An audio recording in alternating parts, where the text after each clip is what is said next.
అత్యాధునిక labs, international collaborations, advanced placements. మీ dream career ని రీచ్ అవ్వడానికి మీ best choice Godavari global university.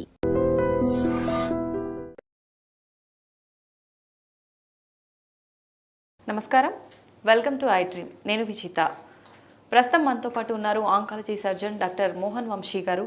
ప్రస్తుత రోజుల్లో చూసుకుంటే క్యాన్సర్ అనే మహమ్మారి ఎక్కువగా వినిపిస్తూ ఉంటుంది. ప్రతి ఒక్కరిలో కూడా మనకు క్యాన్సర్ అనే ఒక వ్యాధి వచ్చింది అని చాలా ఎక్కువ మందిలో వింటూ ఉన్నాం. అసలు ఏంటి, ఎందుకు వస్తుంది క్యాన్సర్? రెగ్యులర్గా మనకు చెప్తూ ఉంటారు, మనం వాడే ఆయిల్స్ వల్ల కానీ మన లైఫ్ స్టైల్ వల్ల కానీ కూడా క్యాన్సర్ వచ్చే అవకాశం ఉందని ఈ మధ్య కాలంలో వింటూ ఉన్నాం. అదంతా అసలు ఎంతవరకు నిజం, ఇప్పుడు సార్తో మాట్లాడి తెలుసుకుందాం. నమస్తే సార్. నమస్తే అండి. సార్, క్యాన్సర్ ఈ పదం అయితే ఈ మధ్య రెగ్యులర్గా వినిపిస్తూనే ఉంటుంది సార్. True, very true. అవును సార్. అసలు క్యాన్సర్ అనగానే అమ్మో ఒక భయం సార్.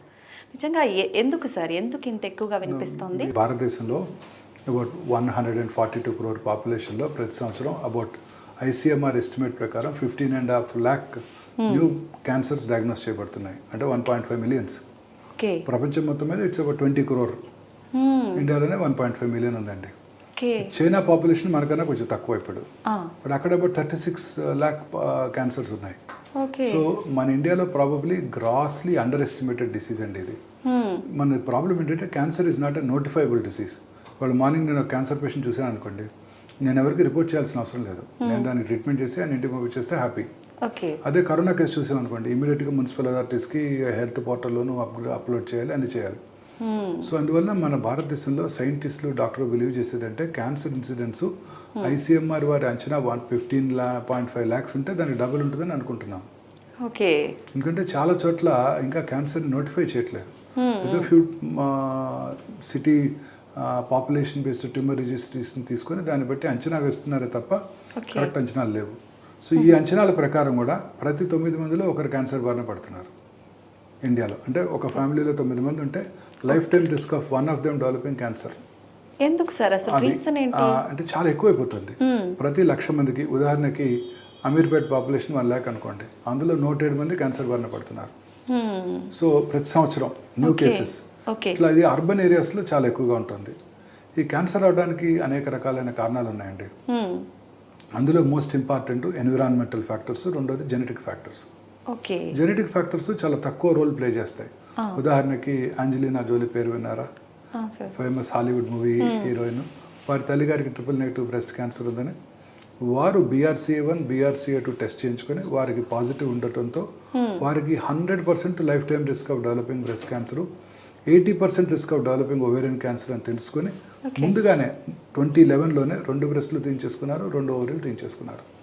అంటే ఆప్షన్ లేదా సార్? ఖచ్చితంగా వస్తుంది వారికి, 100% వస్తుంది. మన తెలుగు మూవీ హీరోయిన్ హంసానందిని గారు మొన్న మధ్య ఒక 2 years బ్యాక్ వారు అనౌన్స్ చేశారు వారికి కూడా ట్రిపుల్-నెగటివ్ బ్రెస్ట్ క్యాన్సర్, వారికి కూడా BRCA1 పాజిటివ్ ఉందని. సో ఈ BRCA1, BRCA2 అంటే hereditary breast ovarian cancer syndrome అంటారు. వీళ్ళకి బ్రెస్ట్ క్యాన్సర్, ఓవేరియన్ క్యాన్సర్ వచ్చే అవకాశాలు చాలా ఎక్కువగా ఉంటాయి. అలాగే వారి పిల్లలు కూడా ఉంటాయి, వారి అక్క చెల్లెలు కూడా రిస్క్ ఎక్కువగా ఉంటుంది. సో దానికి డెఫినెటివ్ ఇండికేషన్స్ ఉన్నాయి. ఈ టెస్ట్ ఇప్పుడు మనకి ఈజీగా మన భారతదేశంలో మన హాస్పిటల్లోనే సింపుల్ బ్లడ్ టెస్ట్ అంటే ఇది. బ్లడ్తోనే చెక్ చేసుకుని BRCA1 ఉందా లేదా తెలుసుకోవచ్చు. సిమ్టమ్స్ ఏం తెలియదా సార్? ఏముండవండి, సిమ్టమ్స్ ఏముంటాయి, ఏముండవు. అలాగే ఈ బ్రెస్ట్ క్యాన్సరే కాదండి, కొన్ని రకాల thyroid cancers, medullary thyroid carcinoma, దానికి రెట్ జీన్ అంటారు. అలాగే కొన్ని రకాల మల్టిపుల్ ఎండోక్రైన్ నియోప్లేసియాస్, లించ్ సిండ్రోమ్ అని అవుతుందండి, ఫెమిలియల్ ఎడినోమాటస్ నాన్ పాలిపోసిస్ కోలి అంటే వాళ్ళకు కూడా క్యాన్సర్ వచ్చే అవకాశాలు, మిగతా క్యాన్సర్లు వచ్చే అవకాశాలు కూడా ఎక్కువగా ఉంటాయి. తర్వాత కొంతమందికి ఫెమిలియల్ ఎడినోమాటస్ పాలిపోసిస్ కోలి అని ఉంది, FAP జీన్, వాళ్ళకి 30-40 ఏళ్ళకే మొత్తం కోలన్ అంతా కూడా క్యాన్సర్స్ వచ్చే అవకాశం ఉంటుంది. మొత్తం కోలనే తీసేయాలి వాళ్ళకి ప్రొఫైలాక్టిక్గా, ఆ FAP జీన్ ఉన్న వాళ్ళకి. ఇట్లా అనేక రకాల జెనెటిక్ మ్యుటేషన్స్ ఈ క్యాన్సర్ని కలగజేస్తాయి. ఇవే కాకుండా అసలు క్యాన్సరే జెనెటిక్ మ్యుటేషన్ వస్తుందని ఇప్పుడు సైంటిస్టులు ఖచ్చితంగా నిర్ధారించారు. ఇప్పుడు వాట్సన్ అండ్ క్రిక్ మన జన్యువుల్ని పూర్తిగా అనలైజ్ చేయడం జరిగింది, వారికి నోబెల్ ప్రైజ్ కూడా ఇచ్చారు. ఇప్పుడు మన బాడీలో ఉండే 22,000 ప్రోటాన్ కోడింగ్ జీన్స్లో ఒక 500 to 600 ఆంకోజీన్స్ అంటే క్యాన్సర్ కారక జన్యువుల్ని సైంటిస్టులు ఐడెంటిఫై చేశారు. ఈ జన్యువుల్లో వచ్చే మ్యుటేషన్ వారంగానే క్యాన్సర్ వస్తుంది. అది కూడా ఖచ్చితం. ఇప్పుడు అంటే ఇప్పుడు ఏ క్యాన్సర్ వచ్చినా ఎవరికి వచ్చినా సరే వారికి వారి బ్లడ్ తీసుకొని అందులో ఉన్న సర్క్యులేటింగ్ ట్యూమర్ ఫ్రీ డిఎన్ఏ తీసుకొని లేకపోతే ఆ ట్యూమర్ టిష్యూ తీసుకొని ఏ జెనెటిక్ మ్యూటేషన్ వల్ల క్యాన్సర్ వచ్చిందో చెప్పేయచ్చు. ఆ మ్యూటేషన్కి టార్గెటింగ్ డ్రగ్స్ ఏమన్నా ఉంటే అవి కూడా ఇవ్వచ్చు. ఇప్పుడు లంగ్ క్యాన్సర్కి చాలా అందుబాటులో ఉన్నాయి. అవి అడ్వాన్స్ లంగ్ క్యాన్సర్ పేషెంట్స్ కూడా చాలా కాలం బ్రతుకుతున్నారు ఎడినోకార్సినోమాస్ జెనెటిక్ టెస్టింగ్ చేయించుకొని. సో ఈ జన్యుపరమైన మ్యూటేషన్స్ అనేది ఒక ఇంపార్టెంట్ కాజ్ ఫర్ క్యాన్సర్. జన్యుపరమైన మ్యూటేషన్ కనుక ఉన్నట్టయితే 12 ఏళ్ళ ఆడపిల్లకి లంగ్ క్యాన్సర్ రావచ్చు. అంటే ఏమి లేకుండా ఉండవు. సో ఇవి మనకు తెలియదు. సో ఆ జన్యుపరమైన కారణాలు ఏమీ లేకపోయినట్టయితే చాలా వాటి కారణాలు ఇంకా తెలియదు. ఇప్పుడు విన్స్టన్ చర్చిల్ లాగా 80 సంవత్సరాలు స్మోక్ చేసినా ఆయనకి లంగ్ క్యాన్సర్ రాలేదు. సో ఇలా ఈ 2 రకాలు ఇంపార్టెంటే. సో ఎన్విరాన్మెంటల్ ఫ్యాక్టర్స్ అనేవి ఇంకా ఇంపార్టెంట్. ఎన్విరాన్మెంటల్ ఫ్యాక్టర్స్ అంటే మీ అందరికీ తెలుసు. మొత్తం మన లైఫ్ స్టైల్ పూర్తిగా మారిపోయిందండి. మనం వీఆర్ ఫైటింగ్ విత్ నేచర్. మనం ప్రకృతితో ఫైట్ చేస్తున్నాం. అందువల్లే ఈ జబ్బులు విపరీతంగా పెరిగిపోతున్నాయి, రోజు రోజుకి పెరిగిపోతున్నాయి. WHO వాళ్ళు ఎస్టిమేట్ చేసేటంటే వాళ్ళ ICMR స్టాటిస్టిక్స్ ప్రకారమే 2040కి డబుల్ అయిపోతాయి. అంటే 30 లక్షలు అయిపోతాయి. అంటే యాక్చువల్గా 60 లక్షలు ఉంటాయి అన్నమాట. సో ఈ లైఫ్ స్టైల్ చేంజెస్ అంటే మనం రోజు చూస్తూనే ఉన్నాం కదండి. అర్బనైజేషన్. సో మనం మార్నింగ్ లేవటంతోనే సన్లైట్ లేదు, పొద్దున్నే సన్లైట్కి ఎక్స్పోజ్ అవ్వట్లేదు, air condition rooms, plastic toothbrush, synthetic toothpaste, plastic bucket, hot water in the plastic bucket, plastic water బాటిల్తో వాటర్ తాగటం, పొద్దున్నే లేవగానే ఆ సీరియల్స్ అవి ఉంటాయండి. దాంట్లో ప్రాసెస్డ్ ఫుడ్స్, అందులో పామ్ ఆయిల్ను అనేక రకాల ప్రిజర్వేటివ్స్ యాడ్ చేసి మన పిల్లలకు పెడుతున్నాము. మార్నింగ్ ఇడ్లీ తిన్నారనుకోండి, అది fermented carbohydrate. Actually carbohydrate is of course carbohydrate ఎక్కువ మోతాదులో తినకూడదు, సరైన మోతాదులో తినాలి. బట్ ఇడ్లీ ఏమవుతుంది, ఫెర్మెంట్ చేస్తారు అంతే కదా. పిండిని ఫెర్మెంట్ చేసేసరికి ఆ సింపుల్ కార్బోహైడ్రేట్ కాంప్లెక్స్ కార్బోహైడ్రేట్ అయిపోతుంది. That is good for health. So ఇలాంటివి తింటాం మానేసి మనము ఈ సీరియల్స్ ఇలాంటివి తింటుంటే మరి అదే మీరు అనేక రకాల ఫుడ్ ఐటమ్స్, మన అన్ని ఫుడ్ ఐటమ్స్ కూడా కంటామినేటెడ్, పెస్టిసైడ్స్, ఫెర్టిలైజర్స్, ఇవన్నీ కూడాను మన క్యాన్సర్స్ కారణాలే. మీరు కార్ ఎక్కుతారు మార్నింగ్ పొద్దున్నే 9 o'clockకి, మన ఆల్రెడీ 9 o'clockకి వింటర్లో కూడా మరి వేడిగానే ఉంటుంది. ఆ కార్ లోపల ఉన్న ప్లాస్టిక్, దాని నుంచి వచ్చే గ్యాసెస్, ఎన్విరాన్మెంటల్ పొల్యూషను. మీరు ఎక్కడ ఆగకర్లా, పంజాగుట్ట సెంటర్లో కారు ఆగిపోతే ఒక 5 minutes రెడ్ లైట్ వల్ల మీరు 100 సిగరెట్లు తాగిన పొల్యూషన్ లోపలికి వెళ్ళిపోతుంది. సిగరెట్ తాగక్కర్లేదు, అంత పొల్యూషన్ ఉంటుంది. సో ఇలా లైఫ్ స్టైల్ పూర్తిగా మారిపోయిందండి. దీనివల్లే ఈ అన్ని రకాల క్యాన్సర్స్ వస్తున్నాయి. తినే ప్రాసెస్డ్ ఫుడ్స్, ఆ పిజ్జాలు, బర్గర్లు, packed cool drinks, tinned foods, అన్ని సాచురేటెడ్ ఫ్యాట్స్, ఇవన్నీ అనేక రకాలుగా వనస్పతి, అనేక రకాలైన కంటామినేటెడ్ ఆయిల్స్, ఇవన్నీ వాడి తయారు చేస్తున్న ఫుడ్స్ని మనం కన్జ్యూమ్ చేస్తున్నాం.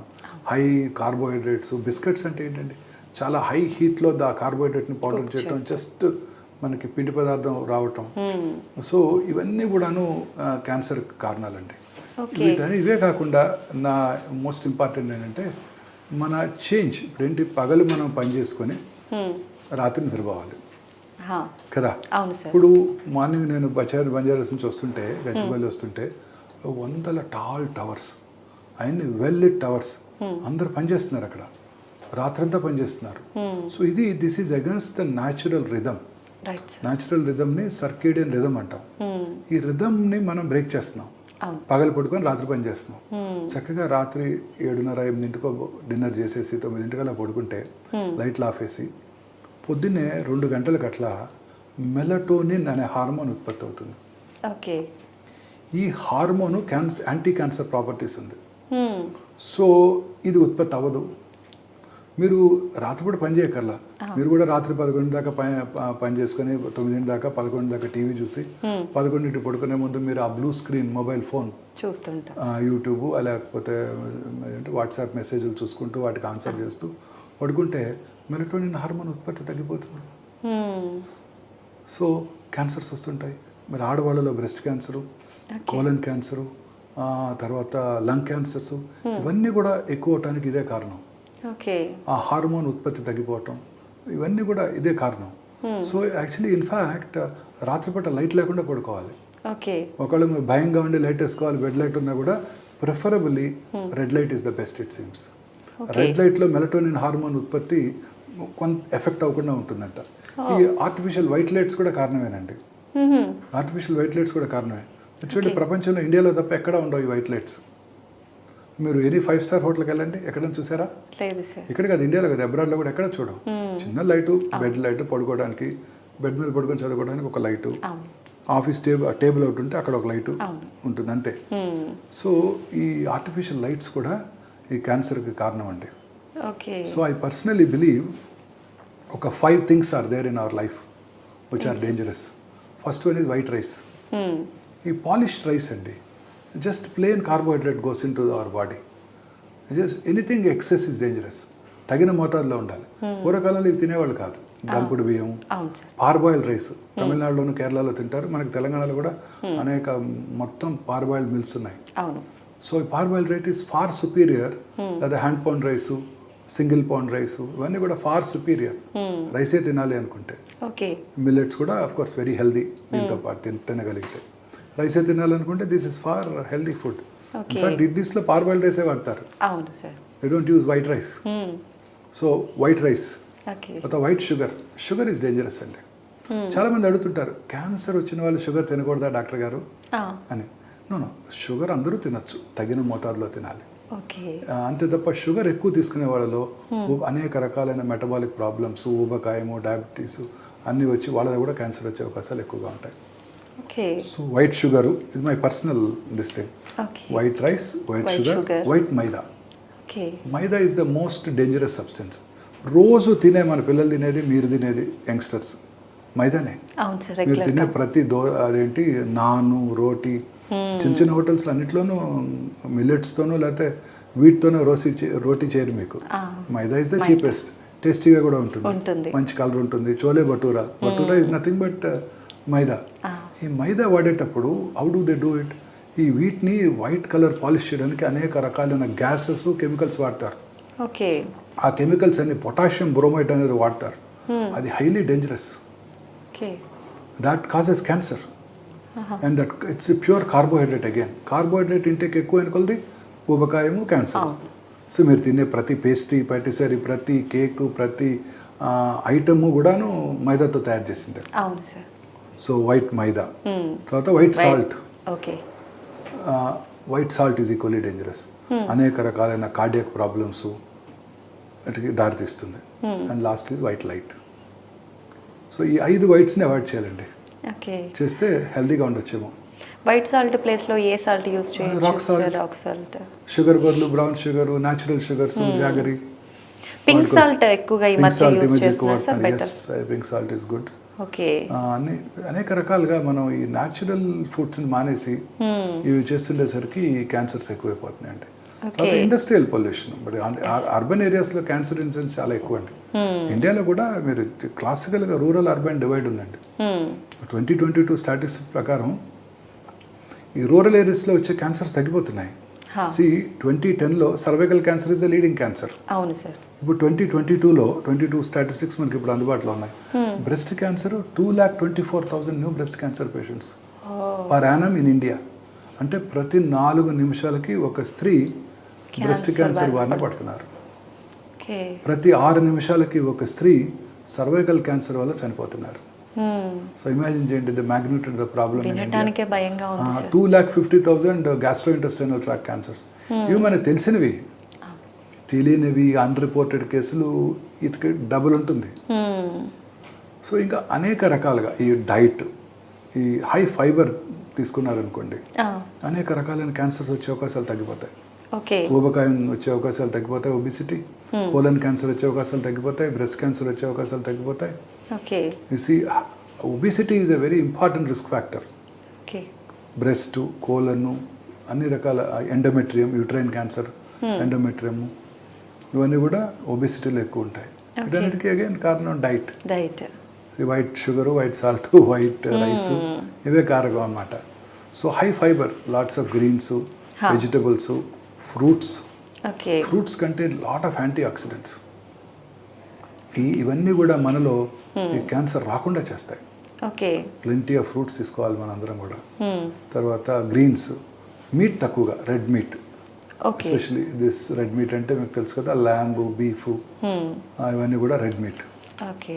ఇవి తక్కువగా తీసుకుంటూ తర్వాత white meat is little preferable. Okay. అంటే fish and chicken, skinless chicken. Okay. ప్రపంచంలో అత్యంత లాంగివిటీ ఉన్న countries 2, Spain, Japan. Okay. Spain అంటే మెడిటరేనియన్ క్లైమేట్. ఆ climate is very good climate, the best climate in the world. అక్కడ చాలా రకరకాల fruits దొరుకుతాయంట. Okay. స్పానియర్డ్స్ బ్రతికినంత 90 వాళ్ళ లాంగివిటీ. సూపర్ సార్, చాలా తక్కువ మంది మన దగ్గర. Healthy life Spaniards. వాళ్ళు తినే డైట్ ఏంటంటే ఇవే, olives, fruits, vegetables, sea fish. Sea fish is the best. Sea fish is the best and good amount of sunlight. అవును సార్. అక్కడ సన్లైట్ మనలాగే మనకున్నట్టే వాళ్ళకు కూడా ఉంటుంది. మిగతా యూరోప్తో పోలిస్తే మెడిటరేనియన్ క్లైమేట్లో గ్రీసు, స్పానియార్డ్స్ వీళ్ళు, స్పెయిన్, సదరన్ ఫ్రాన్స్ వీళ్ళు, పోర్చుగల్, వీటికి మంచి సన్లైట్ ఉంటుంది. సో సన్లైట్లో ఎన్నో రకాల మనకి ఎసెన్షియల్ ఐటమ్స్ ఉన్నాయి. మనకు తెలిసింది విటమిన్ డి. మన సైంటిస్టులు కనుక్కొని ఎన్నున్నాయో. సో సన్లైట్కి ఎక్స్పోజ్ అవ్వకపోతే పిల్లలు కూడా ఎక్స్పోజ్ అవ్వట్లేదు. మనకు ఆప్షన్ ఉండి కూడా మనం యూజ్ చేసుకోలేకపోతున్నాం సన్లైట్. సో ఇవన్నీ కూడా క్యాన్సర్ కారకాలండి. ఓకే. సో వీటిని అవాయిడ్ చేయడమే మోస్ట్ ఇంపార్టెంట్. ఇప్పటి నుంచే మనం ప్లాన్ చేసుకోవాలి. మన పిల్లలకి బాటిల్స్లో వాటర్ ఇవ్వకుండా చేసుకోవటం. ఇప్పుడు వేడి కాఫీ మీరు ప్లాస్టిక్ కప్లో తాగారనుకోండి, అనేక టాక్సిన్స్ ఆ కప్లోంచి కాఫీకి వచ్చేస్తాయి. Micro oven, it's quite harmful. Teflon coated this non stick pans చాలా పాపులర్ ఒకప్పుడు. ఆయిల్ లేకుండా దోశ వేసుకోవచ్చు అని చెప్పి చాలా మంది వాడేవాళ్ళు. They are quite dangerous. ఏం యూజ్ చేయాలి సార్? న్యాచురల్ మన ప్యాన్స్ ఉంటాయి, ఓల్డెన్ డేస్ లో ఉండే అవి. ఈ టెఫ్లాన్ కోటెడ్ ప్యాన్స్ అన్ని కూడా చాలా డేంజరస్ అండి. నాకు కూడా తెలియదు చాలా కాలం వరకు. ఆయిల్ లేకుండా తినొచ్చు, బాగుంటుంది. ఆయిల్ హెల్త్ కి అంత మంచిది కాదు కాబట్టి ఇది ఆయిల్ తర్వాత అనేక రకాల ఈ రిఫైన్డ్ ఆయిల్స్ మీద కూడా చాలా ఉన్నాయి. మన ఈ మధ్య I went meet cardiologist.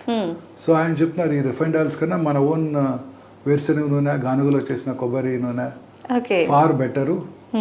So ఈ రిఫైన్డ్ ఆయిల్స్లో ఈ పాలీ అన్సాచురేటెడ్ ఫ్యాటీ యాసిడ్స్ కలిపి చేస్తున్నారు, కానీ they are not that natural oils are far superior health అని చెప్తున్నారు ఆయన కూడా. ఓకే. అయితే సార్ రిపీటెడ్గా ఒకటే ఆయిల్ కంటిన్యూగా వాడటం వల్ల కూడా ఛాన్స్ ఉంటుందా సార్? వెరీ కరెక్ట్ క్వశ్చన్ అడిగారు.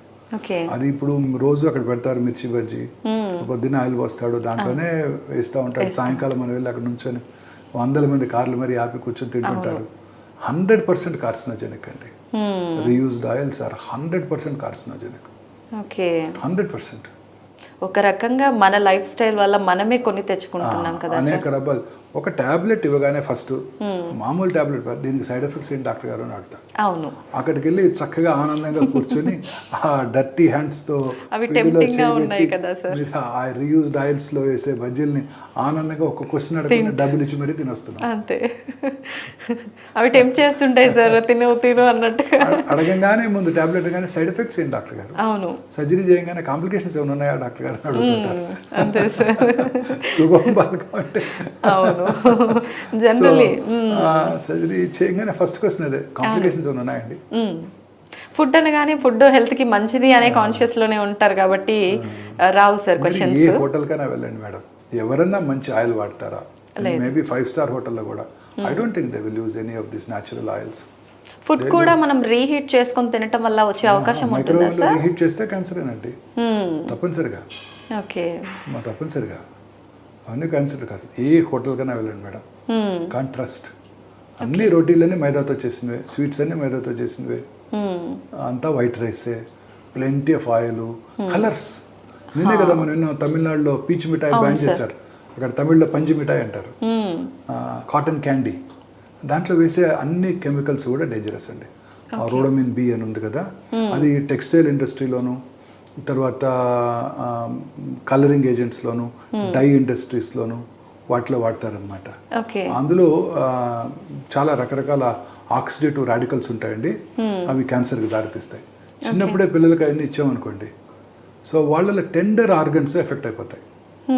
సో ఆ కలరింగ్ ఏజెంట్స్, ఇప్పుడు మీరు ఏం తిన్నా మీరు ఆర్డర్ చేయండి స్విగ్గీలోనో జొమాటోలోనో, చికెన్ 65 వెజిటబుల్ 65 ఏదో చైనీస్ డిష్ అన్ని కలరింగ్ అవును. బ్రైట్ చక్కటి కలర్లో వస్తాయి. All definitely carcinogenic. Ajinomoto Chinese డిషెస్లో వాడే అన్ని కార్సినోజెనిక్. వాడే ఆయిల్స్ ఏముంటాయండి? Reused oils, palm oil, vanaspati, they're all hydrogenated oils. They are very dangerous. So healthy food అనేది మీకు బయట దొరకడం అనేది ఇంపాసిబుల్, కష్టం. అవును. You can only eat some curd. Curd కూడా భయంగానే ఉంటుంది. ఆక్సిటోసిన్తో ఇండ్యూస్ చేసి వచ్చిన మిల్క్ అవి. అవును సార్. ఆక్సిటోసిన్ మన కర్డ్ బయట కొనుక్కుంటే టేస్టీగానే ఉంటుంది. దానిలో ఎన్ని ప్రిజర్వేటివ్స్ వేస్తారు. అవును. Each of them is toxic. ఇప్పుడు తెలుసుకున్నాం కలరింగ్ ఏజెంట్స్ ఆర్ డేంజరస్ అని. అన్నీ డేంజరస్. నేచర్లో లేనివన్నీ డేంజరస్. అసలు ఏం తినాలి అనే క్వశ్చన్ వస్తే ఏంటి సార్ పరిస్థితి? ప్రతి ఒక్కటి ఇలానే అయిపోయింది. What is made, what we are traditionally, what our elders ate. ఏం తిన్నారు మన తాతయ్యలు నాయనమ్మలు? ఇంట్లో చేసే దంపుడు బియ్యం తిన్నారు, పెరట్లో ఉన్న కూరగాయలు కొనుక్కు తిన్నారు, ఆకుకూరలు తిన్నారు. రీయూజ్డ్ ఆయిల్స్ ఏమి లేవు. ఆ టైంలో గానుగలో ఉన్న కొబ్బరి నూనె, లేకపోతే అప్పుడు వేరుశనగ నూనె, పల్లి నూనె వెరీ పాపులర్ మనకి సౌత్ ఇండియాలో. అఫ్కోర్స్ కేరళలో కొబ్బరి నూనె. సో న్యాచురల్గా వాళ్ళు ఇంట్లో వండుకునేవారు. అప్పుడు రెఫ్రిజిరేటర్లు ఉండేవి కావు, మైక్రోవేవ్ ఓవెన్లు ఉండేవి కావు. ఏ రోజు పండింది ఆ రోజు తినేయటం, ఫ్రెష్గా మళ్ళీ చేసుకోవడం, తింటాం. రిపీటెడ్ ఇదే ఉండేది కాదు. ఇలాంటి ఐటమ్స్ ఏ ఉండేవి కావు. సన్లైట్కి ఎక్స్పోజ్ అయ్యేవారు, చక్కగా పని చేసుకునేవాళ్ళు, ఫిజికల్ ఎక్సర్సైజ్ లేకపోతే కోలన్ క్యాన్సర్ వచ్చే అవకాశాలు, బ్రెస్ట్ క్యాన్సర్ వచ్చే అవకాశాలు, ఓవేరియన్ క్యాన్సర్ వచ్చే అవకాశాలు, యూట్రైన్ బాడీ క్యాన్సర్స్ వచ్చే అవకాశాలు ఎక్కువైపోతాయి. ఓకే. సో ఇవన్నీ తింటూ regular exercise is very important. ఆ రోజుల్లో వాళ్ళకి పనే ఎక్సర్సైజ్. ఇప్పుడు మనకు పని లేదు కాబట్టి మన సైకిలింగ్ తొక్కటం, కేబీఆర్లో వాక్ చేయటం, ఇవన్నీ మనకు వర్క్ ఉన్నా ఎంతసేపు హాయిగా కూర్చొని చేసుకునే వర్క్ సార్, బిందాస్ గా. అంతే కదా సార్. ప్రొఫెషనల్స్ వాళ్ళంతా ఏముందండి, పగలంతా పడుకుంటారు, సాయంకాలం పార్టీ చేసుకుంటారు, నైట్ వర్క్ వెళ్తారు. ఆర్టిఫిషియల్ లైట్స్ బాడీకి అలసటలేదు, ఫుడ్ ఆర్డర్ చేస్తారు ఫోన్లో, చేసుకునే ఓపిక లేదు. అంతే సార్. అది ఇద్దరు పని చేస్తున్నారు. పిల్లలు కూడా అదే ఫుడ్ అలవాటు చేస్తున్నారు. రాత్రిపూట టీవీ చూస్తున్నారు, లేకపోతే లైట్లో పని చేస్తున్నారు, మొబైల్ స్క్రీన్స్ తో ఆడుకుంటున్నారు పిల్లలు కూడా. Very dangerous. ఎక్కువ మొబైల్ ఫోన్ వాడితే కూడా డెఫినెట్ గా పెరోటిడ్ క్యాన్సర్స్ వచ్చే అవకాశాలు ఎక్కువ. ఎస్పెషల్లీ కొత్తవి కాదు, పాతవి GSM-2 అని ఉండేవి చూడండి, వాటితో వచ్చే రేడియేషన్ డోస్ చాలా ఎక్కువ పెరోటిడ్ క్యాన్సర్ వాడిన చోట. సో రికమెండేషన్స్ ఏంటంటే పిల్లలకు మొబైల్ ఫోన్ ఇవ్వద్దు. వీలైనంత వరకు మీరు కూడా ల్యాండ్లైనే వాడుకోండి, అవసరమైన వరకు మొబైల్ ఫోన్ వాడుకోండి. బ్రెయిన్ ట్యూమర్స్ వచ్చే అవకాశాలు ఎక్కువ. GSM-2 మొబైల్స్తో రేడియేషన్ డోస్ చాలా ఎక్కువ. ఆ రోజుల్లో 9246 నెంబర్ ఉండేది ఒక 10 years బ్యాక్. GSM-2 మొబైల్స్, వాటిలో రేడియేషన్ డోస్ చాలా ఎక్కువ. ఇప్పుడు కూడా మీరు బ్యాటరీ అయిపోయే టైంలో వాడుతున్నా కూడా రేడియేషన్ డోస్ ఎక్కువగానే ఉంటుంది. కొత్త ఫోన్స్లో తక్కువ radiation exposure. But whatever said and done, everything is dangerous. Everything is dangerous. ఏదైనా అతిగా అవసరం లేదు. Anything. Synthetic clothes కానివ్వండి, న్యాచురల్ లైట్స్ కానీ అన్ని, ఎవ్రీథింగ్ మనకి అన్ని కూడా dangerous. Food items, anything. Lack of exercise చాలా ఇంపార్టెంట్. ఈ మోడర్న్ వరల్డ్లో అంతా ఇంకా పిల్లలు ఎక్కువ ఎక్స్పోజ్ అవుతున్నారు. ప్లస్ మా జనరేషను, ఐఎమ్ 59. మా జనరేషన్లో మా చిన్నప్పుడు ఏం లేవు మాకు లక్కీగా. So you are not expose. We didn't have a refrigerator home. We didn't, nobody had microwave in that time. Mom used to cook. Never had a hotel food. స్విగ్గీలు, జొమాటోలు లేవు ఆర్డర్ చేయడానికి. సో ప్రజెంట్ జనరేషన్కి this is going to explode. Next 20-30 years to come వీళ్ళకి, ఇప్పుడు యంగ్స్టర్స్కి it's going to be a problem. This is going to be the major problem. Non-communicable diseases. See, we have conquered cholera, we have conquered tuberculosis. Heart అటాక్ని conquer చేసాము, coronary స్టెంట్లు వేసుకుంటున్నాము, అన్ని check చేసుకుంటున్నాము, కరోనాని కాంకర్ చేసాము. ఇంకా మిగిలింది ఏంటండి? క్యాన్సర్. వయసు పెరిగే కొలది క్యాన్సర్ వచ్చే అవకాశాలు ఎక్కువ పోతాయి. ఏజ్ నుంచి ఎక్కువ వచ్చే ఛాన్సెస్ ఉంటుంది. ఏజ్ పెరిగే కొలది మేడం, ఏజ్ పెరిగే కొలది. ఇప్పుడు లాంగివిటీ ఎంత, ఇండియాకి ఇండిపెండెన్స్ వచ్చినప్పుడు 37 years యావరేజ్ లైఫ్ టైం. ఇప్పుడు 71. సో వయసు పెరిగే కొలది ఇవే వస్తున్నాయి.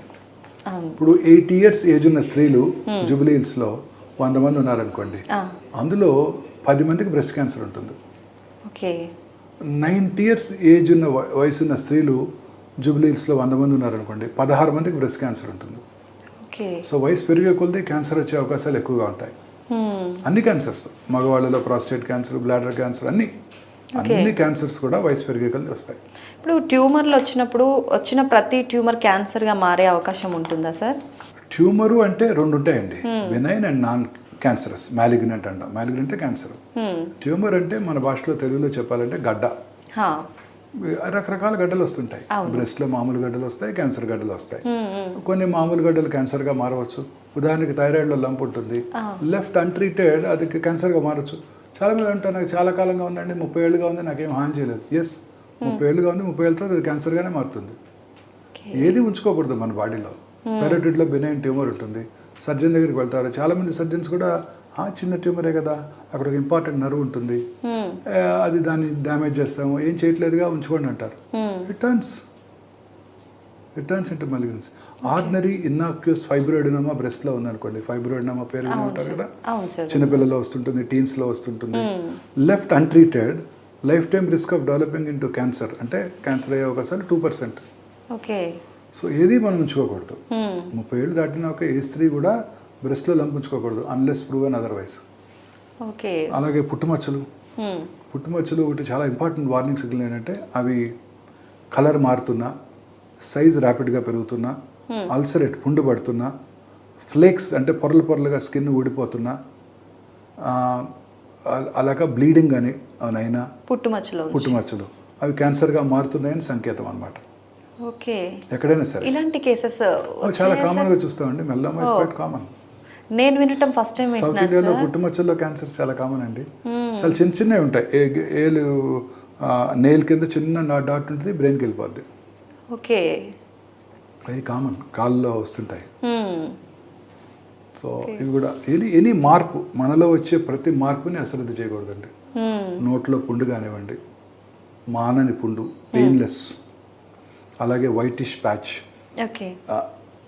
రెడిష్ ప్యాచ్, వైట్ రెడ్ మిళితమైన ప్యాచెస్, ఎరుపు తెలుపు మిళితమైన ప్యాచెస్, ఎరిథ్రోప్లేకియా, లూకో ఎరిథ్రోప్లేకియా, ఇవన్నీ కూడా క్యాన్సర్ వస్తాయి, మారుతాయి. అంటే అందులో ఒక 20% క్యాన్సర్ ఉండొచ్చు.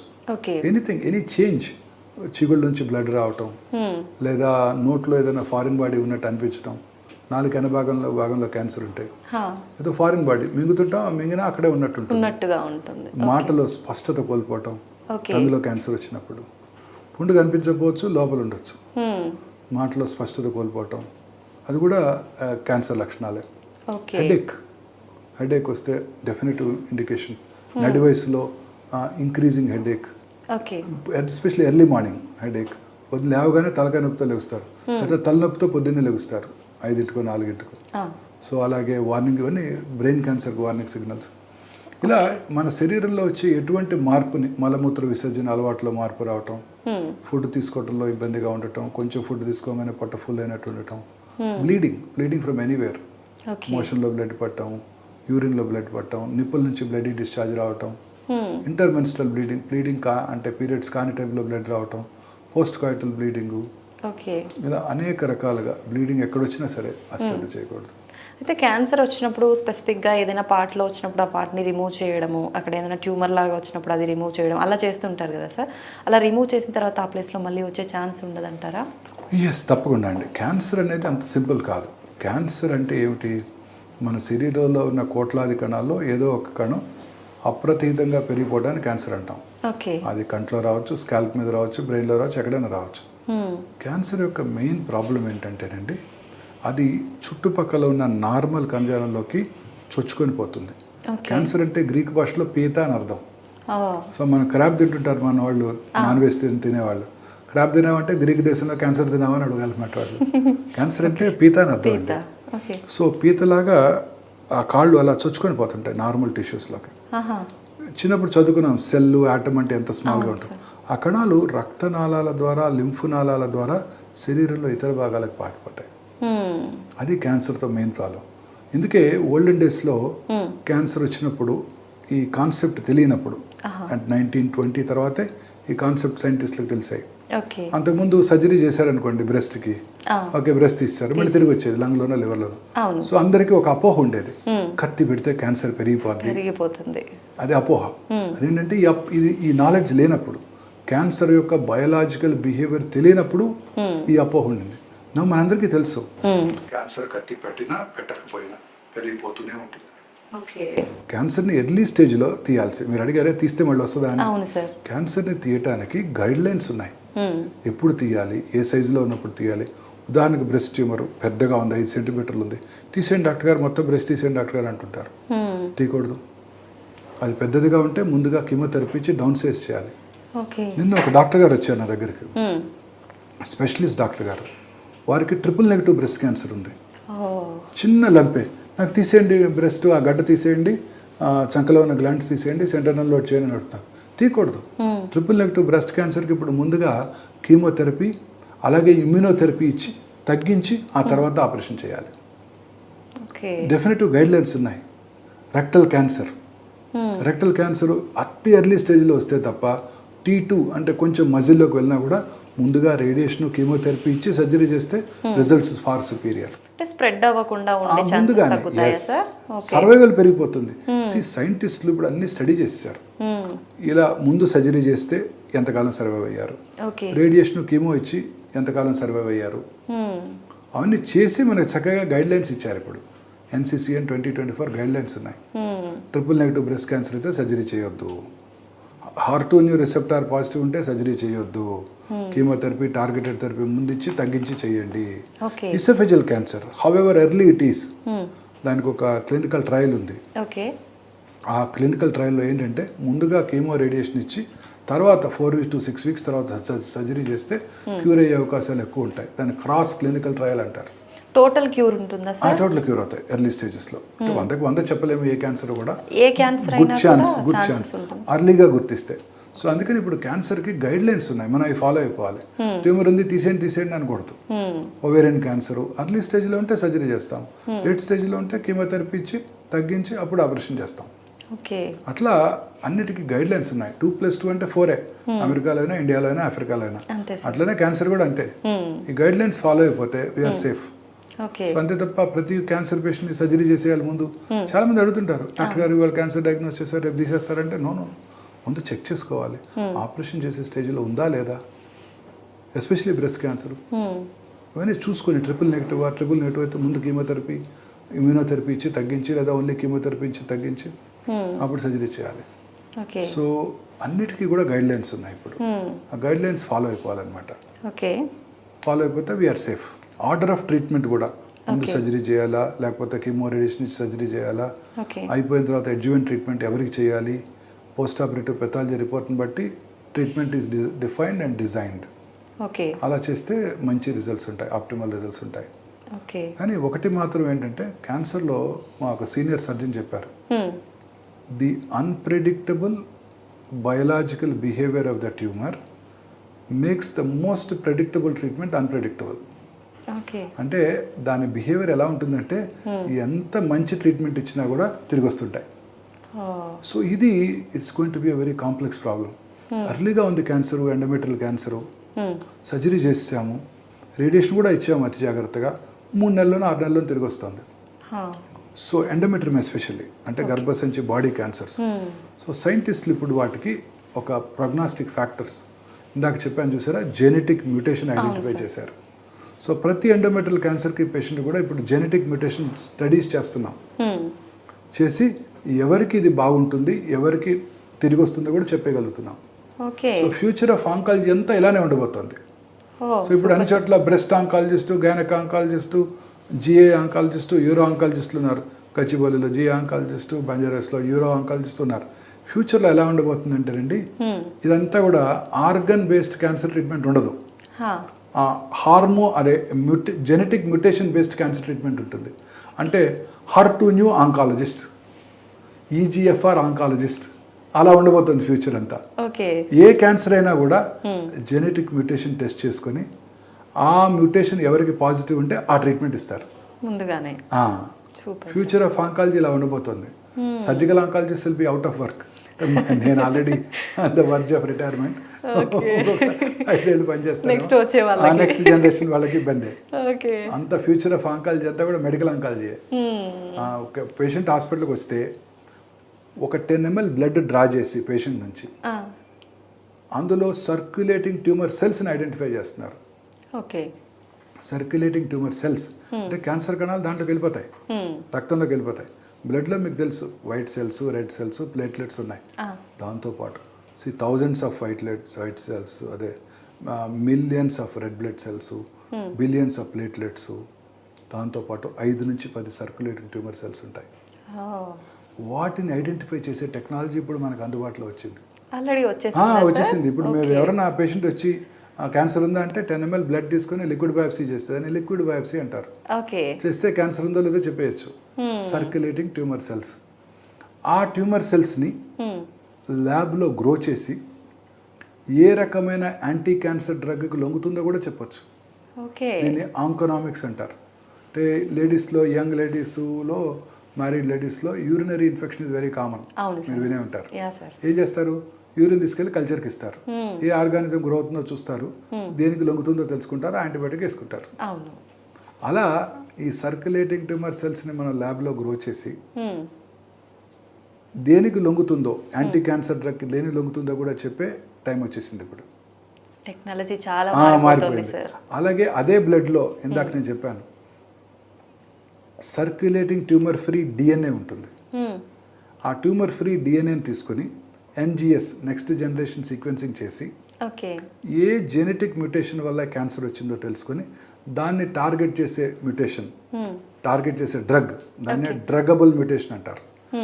ఆ డ్రగ్ కూడా ఇస్తే క్యాన్సర్కి యూజ్ చేసేయచ్చు. అంటే బయాప్సీ కూడా చేయాల్సిన అవసరం లేదు సర్జన్కి. ఫ్యూచర్లో ల్యాబ్లో సిస్టర్, ఓపీలో సిస్టర్, ఆంకాలజిస్ట్ ఆఫీస్లో సిస్టర్ డ్రా చేసేసి బ్లడ్ పంపించేస్తే మనకి 4 రోజుల్లో తెలిసిపోతుంది క్యాన్సర్ ఉందా, ఏ మ్యూటేషన్ వల్ల క్యాన్సర్ ఉంది, దేనికి లొంగుతుందో కూడా చెప్పేయచ్చు. పోనీలేండి సార్, అంటే డాక్టర్లకి పని లేకపోయినా ఒక రకంగా బెనిఫిట్ ఉంది కాబట్టి. బట్ ప్రజెంట్ ప్రాబ్లం ఏంటంటేనండి, దీస్ ఆర్ ప్రొహిబిటివ్లీ ఎక్స్పెన్సివ్. ఇవన్నీ పేటెంటెడ్ టెక్నాలజీస్. ఇప్పుడు ఆ ఇమ్యూనోథెరపీ అన్నాను ఇందాక, ట్రిపుల్ నెగటివ్కి 3 వారాలకి 4 లక్షల రూపాయలు. ఈ ఆంకోనామిక్స్ టెస్టింగ్ అని చెప్పాను, ట్యూమర్ని గ్రో చేసి ల్యాబ్లో ఎంత అవుతుంది, 3.5 లక్షల రూపాయలు. ఎన్జిఎస్ టెస్టింగ్ ఫౌండేషన్ 1 3.5 లక్షల రూపాయలు. The problem is they are all patented technologies. So వాటిని ఇంటలెక్చువల్ ప్రాపర్టీ రైట్స్ని మనం రెస్పెక్ట్ చేయాలి. We have to respect intellectual property rights. దానివల్ల మనకి ఇవన్నీ ప్రొహిబిటివ్లీ ఎక్స్పెన్సివ్. ఇప్పుడు అన్నీ కూడా ఎక్స్పెన్సివ్ అండి. ఇప్పుడు రేడియేషన్ మెషిన్, రేడియేషన్ డెలివరీ చేసే మెషిన్ ఇండియాలో తయారవ్వట్లేదు.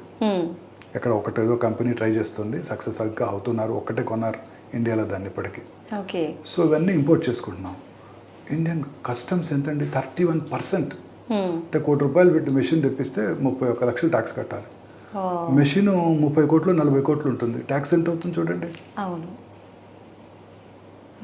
ఇవన్నీ పేషెంట్స్ మీదే పడతాయి కదా భారం. ఇండియాలో తయారవని టెక్నాలజీస్ కన్నా ఎగ్జిబిషన్ ఇవ్వాలి కదా. ఓకే, మేక్ ఇన్ ఇండియా చేద్దాం, ఇండియాలో ఉన్న వాటికి ఇద్దాము, మరి ఇండియాలో తయారు చేయని వాటికి పేషెంట్స్కి ఇవి అవసరం కదా. ప్రతి పెట్టెంఆర్ అనే మెషిన్ ఇన్స్టాల్ చేసాం, డిజిటల్ పెట్టెంఆర్. 31 crores మెషిన్, దానికి మళ్ళీ 31% ట్యాక్స్. వాటికి యాన్యువల్ మెయింటెనెన్స్ కాంట్రాక్టే కోట్లలో ఉంటుంది. యాన్యువల్ మెయింటెనెన్స్ కాంట్రాక్ట్ మనం ఏం చేయడానికి కూడా మన ఇండియాలో ఏం తయారవవు కదా. మెడిసిన్స్ కూడా అంతేనండి. Immunotherapy, monoclonal antibodies are prohibitively expensive. Generics అంటారు, వాళ్ళు వాడతారా జెనరిక్స్? మన్మోహన్ సింగ్ గారు రోజు మాట్లాడేవారు జెనరిక్ మెడిసిన్సే వాడుకోండి అని పార్లమెంట్లో. మరి వారికి ఇండియన్ కలాం స్టెంట్ వేశారా? వేయించుకోలేదు. ఇంపోర్టెడ్ స్టెంటే వేయించుకున్నారు. చెప్పడానికే బాగుంటాయి కదా సార్. ఫారిన్ సూట్సే వేసుకుంటారు మన ప్రధానమంత్రులు అందరూ కూడా. అంతే. ఇండియన్ సూట్స్ ఎవరైనా వేసుకుంటారా? వేసుకోరు. కాస్ట్లీవే నచ్చుతాయి కదా సార్, కంఫర్ట్గా ఉంటాయి, నచ్చుతాయి. అంతే. సో అన్నీ చాలా ఎక్స్పెన్సివ్ అండి. Treatment is expensive. బిఫోరే అంటే క్యాన్సర్ రాకుండా ఉండాలి అంటే టెస్ట్లు ఏమైనా చేయించుకొని నాకు వచ్చింది రాలేదు కన్ఫర్మ్ చేసుకోవాలి అని అంటే ఏ టెస్ట్ చేయించుకుంటే సరిపోతుంది? దట్స్ వెరీ ఇంపార్టెంట్ అండి. ఇప్పుడు హార్ట్లో కార్డియాక్, నేనున్నాను, నాకు 15 క్రాస్ అయిపోయాయి, అరులు వస్తాయి, వెళ్ళి కార్డియాలజిస్ట్ ఆఫీస్కి వెళ్ళి పొద్దున్నే ఫాస్టింగ్లో లిపిడ్ ప్రొఫైలు, అవసరమైతే ఒక ఈసీజీ, ట్రెడ్మిల్, ఈకోకార్డియం వేసుకుంటే నాకు ఎంతవరకు ప్రాబ్లం ఉందో తెలిసిపోతుంది. హార్ట్ అటాక్ వచ్చే అవకాశాలు ఎంత ఉన్నాయో తెలుస్తాయి, దాన్ని వెంటనే కంట్రోల్ చేసుకోవడానికి వారి సూచనల మేరకు డైట్ అడాప్ట్ చేసుకోవటం, మెడిసిన్స్, స్టాటిన్స్, అలాగే ఈకోస్ఫిరిన్, యాంటీప్లేట్లెట్ ఏజెంట్స్ వాడుకుంటాం, అయిపోతుంది.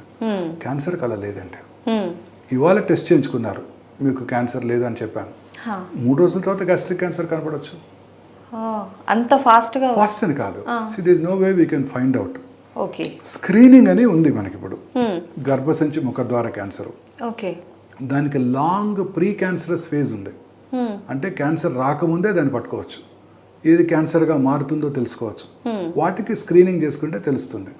Pap smear, clinical examination, visual inspection అంటాము, అలాగే అవసరమైతే క్లినికల్ ఎగ్జామినేషను పాప్స్మియర్తో చెప్పేయచ్చు. ఓకే. కానీ మిగతా క్యాన్సర్స్కి అలా లేదు. సర్వైకల్ క్యాన్సర్కి మీరు, అంటే గర్భసంచి ముఖద్వార క్యాన్సర్కి మీరు స్క్రీనింగ్ చేసుకుంటే క్యాన్సర్ రాకుండా చేసుకోవచ్చు, సెకండరీ ప్రివెన్షన్ అంటాం. అదే బ్రెస్ట్ క్యాన్సర్ స్క్రీనింగ్ చేయించుకున్నాం అనుకోండి, క్యాన్సర్ని ముందుగా గుర్తించవచ్చు, అంతే తప్ప క్యాన్సర్ రాకుండా చేయలేము. అదే మగవాళ్ళలో అయితే ప్రాస్టేట్ క్యాన్సర్ సంవత్సరానికి ఒకసారి 50 దాటినాక ప్రతి పురుషుడు కూడా పిఎస్ఏ టెస్ట్ చేయించుకుంటే క్యాన్సర్ రావడానికి ముందుగా పట్టుకోవచ్చు, అంతే తప్ప క్యాన్సర్ని ప్రివెంట్ చేయలేము. సర్వైకల్ క్యాన్సర్లో మాత్రమే ప్రివెన్షన్ ఉంది, సెకండరీ ప్రివెన్షన్. సర్వైకల్ క్యాన్సర్లో వెరీ ఇంపార్టెంట్ ప్రైమరీ ప్రివెన్షన్ కూడా ఉంది. అంటే ఈ cervical cancer human papillomatous virus infection వల్ల వస్తుంది. ఆ పాపిలోమటస్ వైరస్ని మనం ప్రివెంట్ చేయడానికి వ్యాక్సిన్ కనుక వేయించుకున్నట్టయితే మన ఆడపిల్లలందరికీ 10-12 ఏళ్ల కల్లా వాళ్ళకి క్యాన్సర్ రాకుండా చేసుకోవచ్చు. Any cancer? Cervical cancer. అది ప్రైమరీ ప్రివెన్షన్. సెకండరీ ప్రివెన్షన్ ఈ స్క్రీనింగ్. బట్ ఫ్యూచర్లో ఈ మధ్య కొత్త టెక్నాలజీ క్యాన్సర్ వ్యాక్సిన్ ట్రీట్మెంట్ కూడా వాడతారు. ఇప్పుడు కరోనా టైంలో మీకు mRNA వ్యాక్సిన్ డెవలప్ చేశారు. What did you do? ఆ కరోనా వైరస్ యొక్క mRNA తీసుకొని, అది RNA వైరస్, mRNA తీసుకొని అది కనుక మనకి ఇంజెక్ట్ చేస్తే మనకి కరోనా రాదు, కానీ అది కరోనాని సిమ్యులేట్ చేసి యాంటీబాడీస్ తయారవుతాయి. అదే అలా క్యాన్సర్ కూడా యాంటీజెన్స్ని తీసుకొని వాటికి యాంటీబాడీస్ని ప్రమోట్ చేయడానికి ఆ RNA మనకిచ్చే ఆ వ్యాక్సిన్ క్యాన్సర్ కలగజేయదు, బట్ క్యాన్సర్ని మిమిక్ చేస్తూ మనలో ఇమ్యూనిటీని పెంచుతుంది. ఇది ఫ్యూచర్ ఆఫ్ ఆంకాలజీ. ఇదే కాదు, ఇప్పుడు ఇమ్యూనోథెరపీ అని వచ్చింది. ఇమ్యూనోథెరపీ అంటే ఏంటండి, మనలో యాంటీబాడీస్తో పాటు టీ సెల్స్ అని ఉంటాయి. T cells are killer cells. ఈ కిల్లర్ సెల్స్ ఫారిన్ బాడీ ఏదొచ్చినా కిల్ చేసేస్తాయి. కరోనా వైరస్ కానివ్వండి, క్యాన్సర్ సెల్ కానివ్వండి, మీరు కొంతమంది ట్రాన్స్ప్లాంట్ చేయించుకుంటారు, కిడ్నీ ట్రాన్స్ప్లాంట్. ఆ ట్రాన్స్ప్లాంటెడ్ కిడ్నీని కూడా బయటకు పుష్ చేస్తుంది. ఫారిన్ బాడీ ఏదున్నా కూడా మన కిల్లర్ సెల్స్ ఇన్ఫ్లమేషన్ మౌంట్ చేసి వాటిని చంపేస్తాయి. Very interesting. ఈ క్యాన్సర్ సెల్స్ ఎంత స్మార్ట్ అంటే ఆ ఇమ్యూనిటీని మాస్క్ చేస్తాయి, అంటే బ్లాక్ చేస్తాయి. సో ఇప్పుడు వచ్చే ఇందాక నా ఇమ్యూనోథెరపీ అని, ఇమ్యూనోథెరపీ ఏం చేస్తుందంటే ఆ ఇమ్యూనిటీని బ్లాక్ చేయకుండా చూస్తుంది, అన్మాస్క్ చేస్తుంది, మాస్క్ చేయకుండా చూస్తుంది అనమాట. అప్పుడు మన killer cells become active and go and kill the cancer. This is the future of oncology, immunotherapy. Very important. Sir, మనము ఇందాక ఫుడ్ గురించి మాట్లాడుకున్నాం కదా, ఏ ఫుడ్ తీసుకుంటే క్యాన్సర్ వచ్చే ఛాన్సెస్ ఎక్కువగా ఉంటాయని. అయితే వాటర్ కూడా మనం ఎక్కువగా వాటర్ ప్యూరిఫైయర్లు, ఫిల్టర్లు ఇవి వాడుతున్నాం కదా సార్, వాటి ద్వారా కూడా వచ్చే ఛాన్స్ ఏమైనా ఉంటుందా? No, anything which is not natural is not good అండి. సో వాటర్ కంటామినేట్ అయిపోయింది అన్ని చోట్ల కూడా, అనేక రకాలుగా కంటామినేట్ అవుతుంది. సో అందువల్ల ఈ కంటామినేట్స్ వల్ల క్యాన్సర్స్ వస్తాయి. అనేక రకాలైన ప్లాస్టిక్స్ మనం నదుల్లో పారేస్తున్నాము, అన్ని చోట్ల అవే ఉంటున్నాయి ప్లాస్టిక్స్. అవి ఏ రకమైన సబ్స్టెన్సెస్ని ప్రొడ్యూస్ చేస్తాయో మనకు తెలియదు. రోజు చూస్తున్నాం కదా, ఎంటైర్ మన సీ, అన్ని మహాసముద్రాల్లో కూడా, ఓషన్స్లో కూడా ఈ ప్లాస్టిక్స్ వల్ల చాలా దెబ్బతింటుంది, కలుషితమైపోతుంది. So anything contaminated water is also dangerous. Okay sir, cervical cancer గురించి మాట్లాడుకున్నాం కదా మనం ఇందాక, వచ్చే ముందు మనకి సిమ్టమ్స్ ఏమైనా తెలుస్తాయా సార్? డెఫినెట్గా మేడం, వార్నింగ్ సిగ్నల్స్ ఉంటాయి. ఇంటర్మెన్స్ట్రల్ బ్లీడింగ్, పీరియడ్స్ కాని టైంలో బ్లీడింగ్ రావటం, వైట్ డిశ్చార్జ్ ఉండటం, పుండు నుంచి కారే ద్రవాలు వైట్ డిష్గా ఉంటాయి, అవి ఇన్ఫెక్ట్ అవుతాయి. It's a dirty area for men and women. Infect అయినప్పుడు స్మెల్తో, అంటే అల్సర్ ఎప్పుడు ఇన్ఫెక్ట్ అవుతుంది, స్మెల్తో కూడిన డిశ్చార్జ్ రావటము, ఎల్లోయిష్ డిశ్చార్జ్ రావటము, దాంట్లో కొంచెం బ్లడీ డిశ్చార్జ్ రావటము, పోస్ట్ కాయిటల్ బ్లీడింగ్, భర్తతో చేరిన తర్వాత బ్లీడింగ్ అవటం, తర్వాత లో grade abdominal pain, lower abdominal pain, back pain, ఇవన్నీ ఉంటుంటాయండి బాగా అడ్వాన్స్ స్టేజెస్లో. సిమ్టమ్స్ అన్ని క్యాన్సర్స్కి ఇలానే సిమ్టమ్స్ ఎక్కువగా ఉండవు, పెయిన్ఫుల్గా ఏమి ఉండవు, అందుకే అందరూ అశ్రద్ధ చేస్తారు. Cervical cancer is no exception, అందుకే అందరూ లేట్గా వస్తుంటారు. చాలా వరకు ఏ క్యాన్సర్ అయినా లాస్ట్ స్టేజ్లో ఉన్నప్పుడు బయటపడుతుంది, అప్పటి వరకు చాలా బాగుంటారు, ఏ ప్రాబ్లం లేదు అని అంటుంటారు కదా సార్. Very correct. పేషెంట్ వస్తారు ఓపీకి, ఆ పేషెంట్ బయట కూర్చోబెట్టి 4th స్టేజ్ క్యాన్సర్ అనగానే అదేంటండి సిమ్టమ్సే లేవు, 2 నెలల నుంచే కడుపులో నొప్పి అంటున్నారు, మీరేంటి 2 నెలల్లోనే లాస్ట్ స్టేజ్ అంటున్నారు అంటారు. Cancer is a silent killer most often. స్లోగా పెరుగుతుంటుంది, ఎటువంటి సిమ్టమ్స్ కలగజేయదు, శరీరంలో ఇతర భాగాలకు పాకాక తెలుస్తుంది. చిన్న చిన్నవి ఉంటాయి సిమ్టమ్స్, కొంచెం అశ్రద్ధ చేస్తుంటాం, రొటీన్గా ఉండే సిమ్టమ్సే అశ్రద్ధ చేస్తుంటాం, దాంతో క్యాన్సర్ లేట్ స్టేజ్లోనే డయాగ్నోస్ చేయడం జరుగుతుంది చాలా వరకు. ఓకే, అంటే మనం బాడీలో ఇమ్యూనిటీ కరెక్ట్గా ఉండేటట్టుగా చూసుకుంటే క్యాన్సర్ వచ్చే అవకాశం తక్కువగా ఉంటుందంటారా sir? Sure, 100%. Okay, I totally agree with you. మన ఇమ్యూనిటీయే మోస్ట్ ఇంపార్టెంట్. క్యాన్సర్ కానివ్వండి, కరోనా కానివ్వండి, ఏదైనా కూడా మనం ఇమ్యూనిటీ స్ట్రాంగ్గా ఉంటే ఏవి రావు. ఇమ్యూనిటీ స్ట్రాంగ్గా ఉండాలంటే మనసు ప్రశాంతంగా ఉండాలి, మానసిక ఆందోళన ఉండకూడదు, సంతోషం సగం బలం, హ్యాపీగా ఉండాలి. హ్యాపీగా ఉంటే ఏ జబ్బు రాదు. చాలామంది క్యాన్సర్ పేషెంట్స్లో నేను అబ్జర్వ్ చేశాను, బాగున్నారు 5 ఏళ్ళు 10 ఏళ్ళు, ఆ తర్వాత క్యాన్సర్ తిరగబెట్టింది. ఏంటని చూస్తే వాళ్ళ ఇమ్యూనిటీ తగ్గే మానసిక ఆందోళన. ఒకళ్ళ కొడుకు కూతురు డివోర్సు, ఒకళ్ళకేమో హస్బెండ్ చనిపోవటం, ఒకళ్ళకి ఇంకేదో మేజర్ లాస్, ఫినాన్షియల్ లాస్, వాటిలో మానసిక ఆందోళన నుండి అప్పటి వరకు తిరగబెట్టని 10 ఏళ్ళైనా తిరగబెట్టని క్యాన్సర్ 10 ఏళ్ళ తర్వాత తిరగబెడుతుంది. ఓకే, సో మానసికంగా ప్రశాంతంగా ఉంటే క్యాన్సర్ రాకుండా చేసుకోవచ్చు, క్యాన్సర్ వచ్చినా కూడా క్యూర్ చేసుకోవచ్చు. ఓకే, అండ్ మానసికంగా ప్రశాంతంగా లేకపోతే అర్లీ స్టేజ్లో క్యాన్సర్ని క్యూర్ చేసుకున్నా తిరగబెట్టవచ్చు. సో అన్నిటికన్నా ఇంపార్టెంట్ క్యాన్సర్కి నా ఉద్దేశం, క్యాన్సర్ కాదు, మన హ్యూమన్ వెల్బీయింగ్కి, కార్డియాక్ ప్రాబ్లం కానివ్వండి, షుగర్ కానివ్వండి, ఆస్తమా కానివ్వండి, లేకపోతే అనేక రకాలైన ఇన్ఫెక్షన్స్ కానివ్వండి, క్యాన్సర్ కూడా కానివ్వండి, అన్ని రకాల జబ్బులకి మీరు అన్నట్టు మన ఇమ్యూనిటీ బాగుంటే ఏవి రావు. మన ఇమ్యూనిటీ బాగుండాలంటే మనకి మంచి ప్రశాంతంగా హ్యాపీగా నవ్వుతూ సంతోషంగా మంచి ఆహారం తీసుకుంటూ, ఫ్రూట్స్ వెజిటబుల్స్ అయినా ఎక్కువగా తీసుకుంటూ, రెగ్యులర్గా ఎక్సర్సైజ్ చేస్తూ, రెడ్ మీట్కి అసలు దూరంగా ఉంటూ, అలాగే దురలవాట్లు టొబాకోకి ఆల్కహాల్కి దూరంగా ఉంటూ, రెగ్యులర్గా ఎక్సర్సైజ్ చేస్తూ లీన్ బాడీ మాస్ మెయింటైన్ చేసినట్టయితే క్యాన్సర్ నుంచే కాదు అన్ని రకాల జబ్బుల నుంచి కూడా దూరంగా ఉండొచ్చు. Super sir. నిజంగా క్యాన్సర్ అనగానే చాలా అపోహలు, భయాలు చాలా ఉన్నాయి సార్, చాలా క్లియర్గా అవన్నీ ఎక్స్ప్లెయిన్ చేశారు sir. Thank you very much sir. Thank you madam.